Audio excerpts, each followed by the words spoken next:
knows with equal ease how to vex and how to please, but the folly of her sex makes her soul delight to vex. Never woman more devised, surer ways to be despised. Paradoxes weakly wielding, always conquered, never yielding to dispute. Her chief delight, without one opinion right.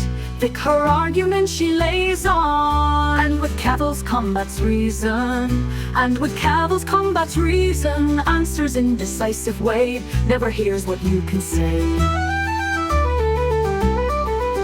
Never hears what you can say, still her art perverseness shows, chiefly where she nothing knows, and where she's most familiar. Always peevisher and sillier, all her spirits in a flame, when she knows she's most to blame. Send me hence 10,000 miles from a face that always smiles. None could ever act that part, but a fury in her heart.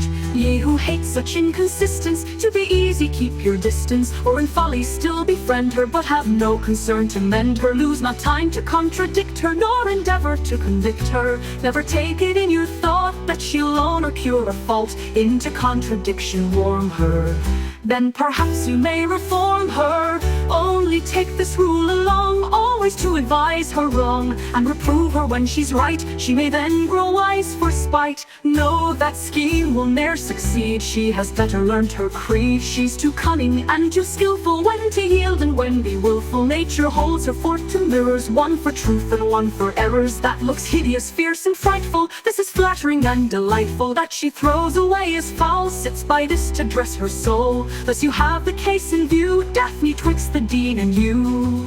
Heaven forbid he should despise thee, but he'll never more advise thee.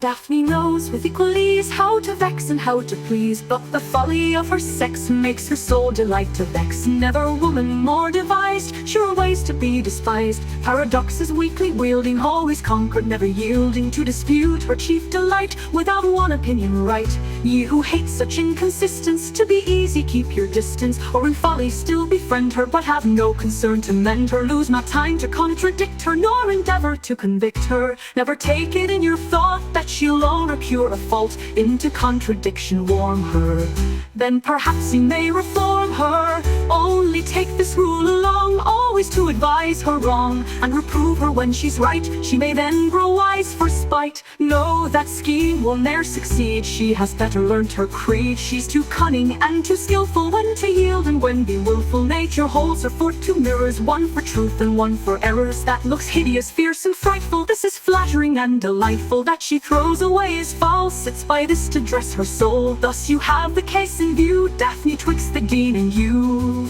She's too cunning and too skillful, when to yield and when be willful. Nature holds her forth two mirrors, one for truth and one for errors.